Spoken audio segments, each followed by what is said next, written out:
Bonjour, de retour dans le musée de la Grande Guerre de Meaux sur le salon BD historique qui a lieu toute la journée.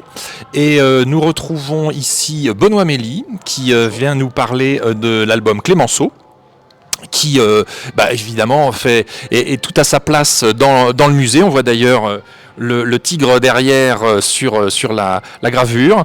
Est-ce que déjà vous pouvez nous raconter, nous résumer un petit peu de quoi parle cet album? Parce que on pourrait penser qu'on parle de Clémenceau, donc ça va être les combats. Là, c'est pas tout à fait ça. Qu'est-ce que c'est exactement? Alors en fait c'est l'histoire de Clémenceau juste après la Première Guerre mondiale qui disparaît peu à peu de la vie politique française alors qu'il a infusé pendant 50 ans et il va rencontrer une femme qui s'appelle Marguerite Baldensperger qui va être le grand amour de sa vie à 82 ans et donc c'est une histoire d'amour, c'est juste après la Première Guerre mondiale. En revanche ça parle de toute la France d'avant, donc qui a été marquée par cette guerre, qui a été construite ou détruite par cette guerre, et toute la France d'après, à travers le personnage de Marguerite, qui ne sait pas vers quoi elle va, mais qui pressent qu'il va se passer quelque chose de violent. Et évidemment, c'est toutes les conséquences de la Première Guerre mondiale dans l'état d'esprit des Français. Voilà. Alors, c'est un sujet assez original pour parler de Clémenceau. Comment ça vous est venu, cette idée-là? Alors, en réalité, je ne connaissais pas grand-chose de Clémenceau avant d'avoir m'être penché sur cette BD. Enfin, je connaissais les grandes lignes des cours d'histoire, en fait. Et puis, en lisant une biographie de Michel Vinocq, je me suis rendu compte que c'était une histoire par un biais absolument passionnant, parce que Clémenceau a toujours été, pas à la marge, mais à la fois en avance, à la marge, décalé, et en même temps toujours dans un mouvement qui allait vers de la modernité. Donc, un des premiers à dénoncer le colonialisme, un des premiers à dénoncer l'antisémitisme, un des premiers à prévoir qu'une guerre allait se préparer. Donc il voulait le service militaire obligatoire de 3 ans avant la Première Guerre mondiale parce qu'il sentait que quelque chose était en train de craquer. Personne ne l'écoutait, tout le monde se les laissait entre guillemets aboyer comme un tigre dans son coin, et finalement l'histoire lui a souvent donné raison. Après c'est un personnage qui est très complexe, donc il y a des zones, des échecs, il y a des moments où il est rejeté par tout le monde et tout ça, et à chaque fois il a une combativité. Enfin, c'est un personnage absolument très riche. Je cherchais pour cette BD qui est une première BD, c'est quand même quelqu'un qui est à la fois fou amoureux, qui gagne une guerre mondiale, sauve Dreyfus, est l'ami de Rodin, Victor Hugo et surtout Claude Monet, l'ami des arts, inventeur de plein de choses, l'inventeur de la police moderne. Enfin, c'est un sujet trop riche presque. Et alors justement, pourquoi avoir choisi cette histoire, ce récit sentimental pour parler de Clémenceau? Alors je ne suis pas historien de formation, par contre j'adore tout ce qui est historique, les livres d'histoire, etc. Et en revanche je trouvais passionnant cette approche à hauteur, à la fois pas de dilettantes, mais d'amateurs d'histoire, d'enfants, parce que les lettres de Marguerite Baldensperger ont été révélées par son fils.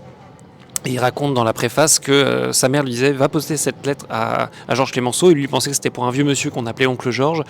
Et en fait, cet angle d'un enfant qui découvre la grande histoire, c'était un peu l'angle que j'avais. Et donc cette histoire d'amour avait aussi quelque chose de très intime, qui questionnait un très grand homme politique par un petit biais intime que je trouvais passionnant. Et qui montrait aussi que on peut avoir avoir choisi les destinées d'un pays, voire d'un continent entier, voire plus, parce que on dit que le traité de Versailles aurait provoqué la Seconde Guerre mondiale. Il y a plein de spéculations là-dessus. Et pourtant, c'est quelqu'un qui était dans un petit jardin, qui cultivait les fleurs, qui avait beaucoup d'humour. Et donc voilà, c'était ce télescopage et cette entrée plus naturelle pour moi en fait.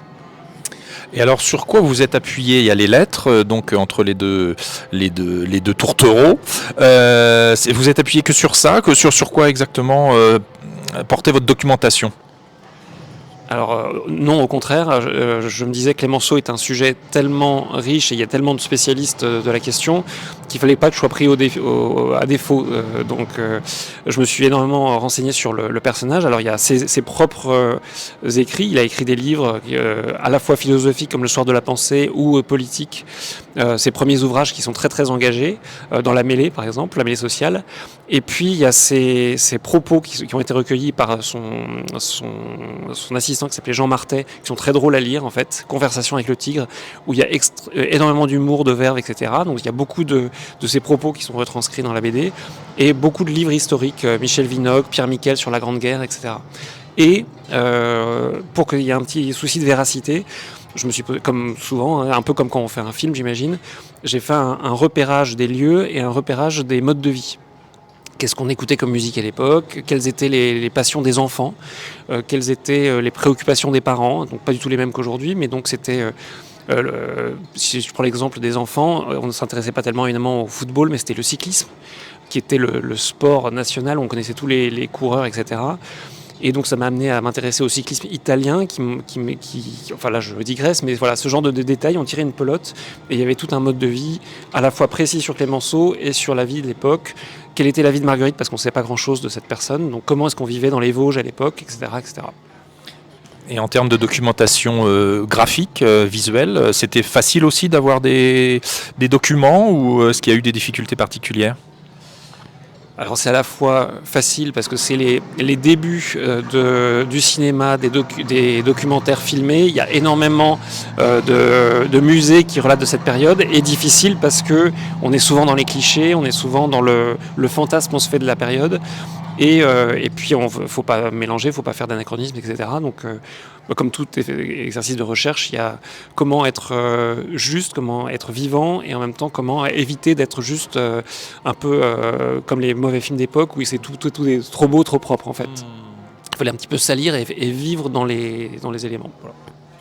Et alors, en creusant la question, en épluchant toute la documentation, est-ce que vous êtes tombé sur des choses qui vous ont étonné, surpris, vous attendiez pas à certains détails, certaines anecdotes ? Alors, je ne suis que tombé sur des choses qui m'ont surpris, parce que d'abord, quand je vous disais que je ne connaissais pas vraiment Clémenceau, en fait je ne connaissais pas du tout la période qui va de 1923 à 1929, qui est une sorte de zone absente des cours d'histoire. En fait, on étudie forcément la Première et la Deuxième Guerre mondiale, mais très peu les ferments ou les causes de cette Deuxième Guerre. On étudie très peu l'état d'esprit des Français, sinon pour dire qu'ils veulent la paix à tout prix, mais en fait la paix à tout prix parce qu'il y a eu en fait pas une mais deux guerres qui ont précédé, 1870 et 1914. Et puis on ne parle jamais, ou alors de façon jamais corrélée, de la production artistique, de la production même vestimentaire. C'est le moment où la mode se démocratise. On parle de Coco Chanel par exemple, mais on ne l'associe pas à cette période. La littérature, il y a Proust, il y a Bernanos, il y a Claudel, enfin il y a plein de très grands noms qu'on connaît mais qu'on n'associe pas à cette période à la fois de reconstruction et de perte d'idéal, parce que la Première Guerre mondiale a fait très mal. C'est le moment où le cinéma devient planétaire et donne les informations aussi. Enfin à chaque fois il y a ce genre de détails. Même dans la vie de tous les jours, c'est le moment où on invente les feux rouges. Voilà. Donc ça veut dire que c'est le moment où la voiture se démocratise. Enfin voilà, il y a plein de choses qui m'ont amusé à chaque étape en fait. Je vous engage à découvrir tout ça dans Clémenceau, qui n'est pas une biographie de Clémenceau, mais une partie de sa vie qui va certainement vous surprendre. Et puis, on va continuer à se voir pendant l'après-midi pour voir d'autres auteurs qui sont ici au festival, au salon, de la BD historique. Ah, une dernière chose peut-être ? Peut-être, oui. Je voulais juste remercier le musée de la Grande Guerre et pour l'honneur qu'il me fait de m'inviter. Eh bien, à tout à l'heure.